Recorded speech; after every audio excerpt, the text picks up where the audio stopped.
Student, myself Swapnil Ghosh from Samshakti Mala.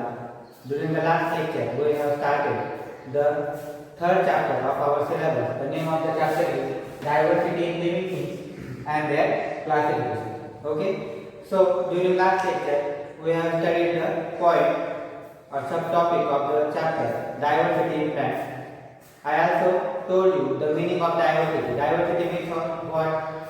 On the earth surface, there are many plants and animals are seen with different size. Okay, means their height is different, then their size is also different. Okay, their structure or characteristics are also different. So, large number of trees or animals, means living organisms, are found on the earth surface. It is called as diversity. Okay, so first we will see diversity in plants. So, in plants, you know that there are two parts, some part of the plant which is present above the soil and some part of the plant which is present below the soil.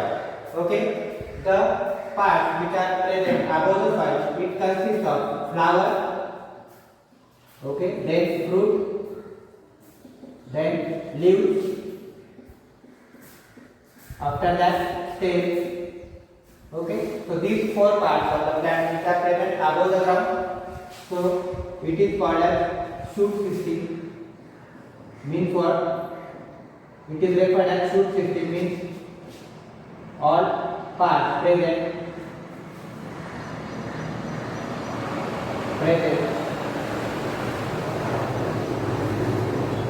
above the soil. Understand? So all these parts are present above the soil. Flowers are also present above the soil.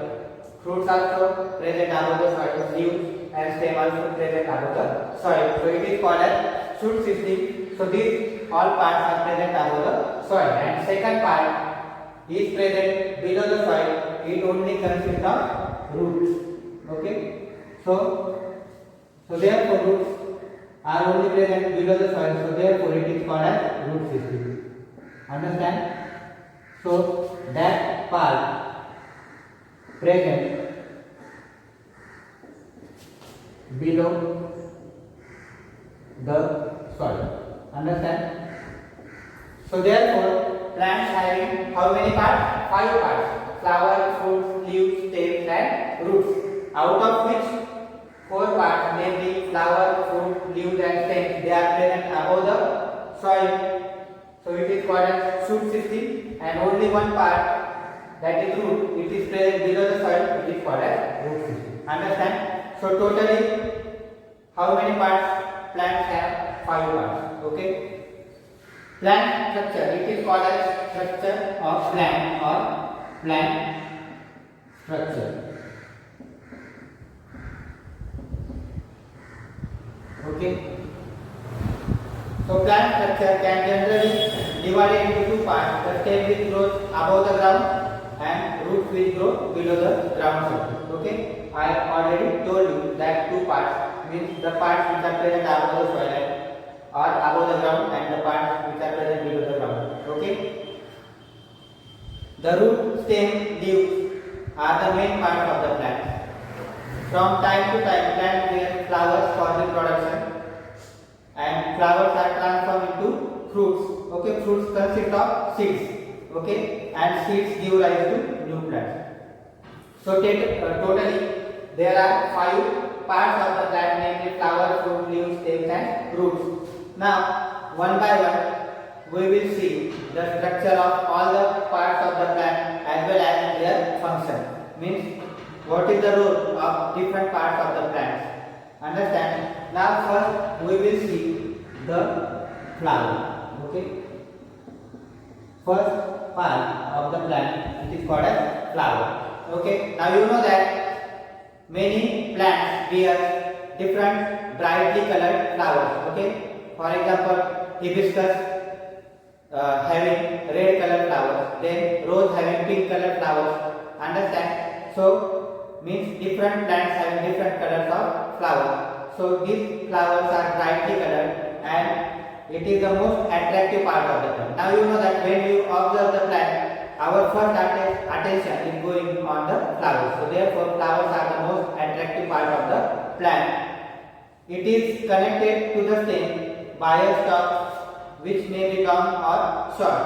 Now, so for example, it is the stem of the tree. So it having stalk and then there are flowers. Okay, so it is called as stalk. So flower having stalk which is connected to stem of the plant. Understand? So it is flower and it is the stalk of flower which is connected to stem. So this is the stem of the plant. Understand? A flower has a typical color and shape. So each and every flower having typical color. Either it may be blue, white, red, pink, green, etc. Okay. The flower is an important means of reproduction. So therefore, flower, what is the function or what is the role of the flower? It is the important means of reproduction.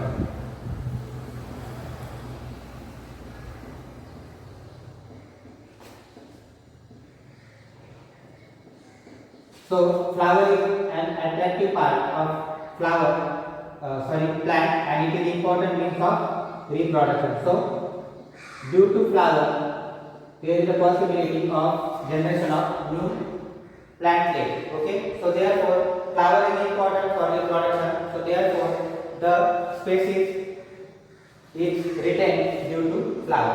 Okay, it is important means of reproduction. Now the second part, it is called as leaf. Okay, so second important part which is present above the soil, it is called as leaf. The leaf. Now the leaf is flat. When you draw a figure of leaf, you have seen leaf having such type of structure. So it is called as leaf lamina. Okay, so this is flat surface. For example, the palm of our hand, it is also flat. Like this, the surface of leaf, which is green in color, it is flat. Okay, so this lamina, leaf lamina is flat. Understand? It plays important role in the production of food. Now you know that leaves are the important structures or the part for the food production in plants. Now you know that, for example, if sun is present in the sky, so sunlight is falls on the surface of the leaf. Understand? So this leaf means the sunlight. Sunlight falls on the surface of the leaf. Therefore, that surface of the leaf is flat. So sunlight reaches on the surface of leaf, and in the presence of sunlight, this leaf lamina or leaf is able to prepare the food. Okay, so for food production, sunlight is important, and the surface of leaf or the leaf lamina is green in color because it consists of chlorophyll pigments.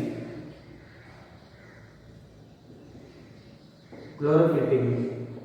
So when you observe the reaction of photosynthesis, so plant takes carbon dioxide plus water. Okay, so the reaction is like this. So it gives rise to C6H12O6. It is nothing but the glucose or sugar. Understand? And with gas is released, oxygen is released during the process. Okay, so this is the reaction. This is oxygen. Okay, this is carbon dioxide. Then this is water.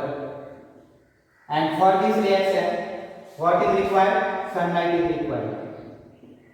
Sunlight is required as well as chlorophyll pigments are required.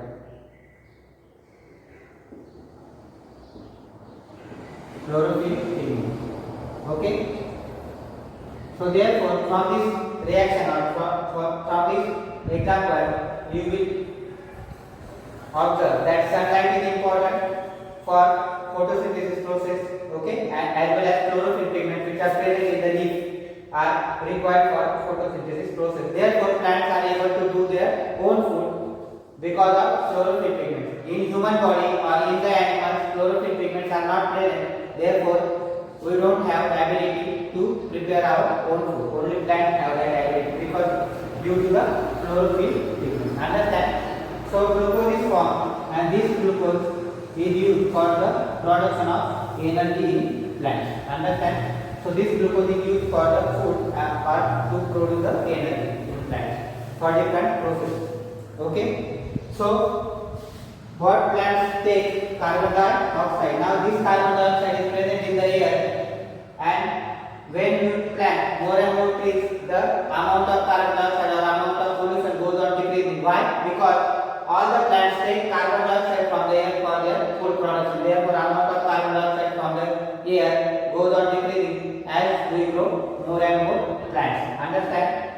And what is released after the reaction? Oxygen is released. Means when we plant more and more trees during the photosynthesis process, oxygen is released into the air. Therefore, there is a purification of air. Therefore, plantation of trees is important for maintenance the environment or to reduce the pollution of the environment. Okay. So this is the second part, that is leaf. So what is the function or what is the role of the leaf?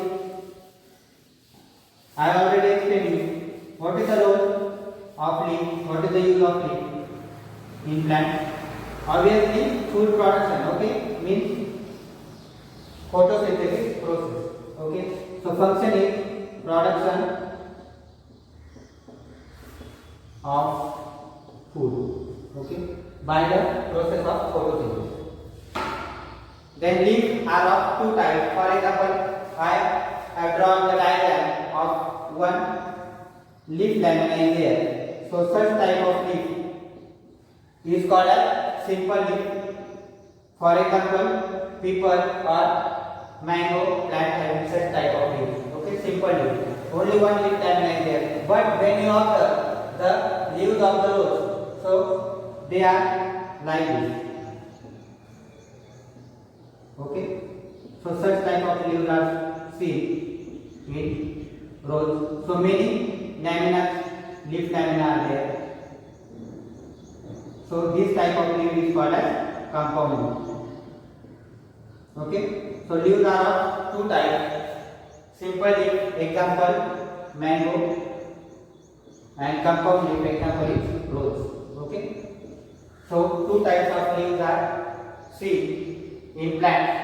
If there is only one leaf lamina is present, so it is called as simple leaf, and more leaf lamina are connected to each other. Such type of structure is called as compound leaf. Example is rose. Okay.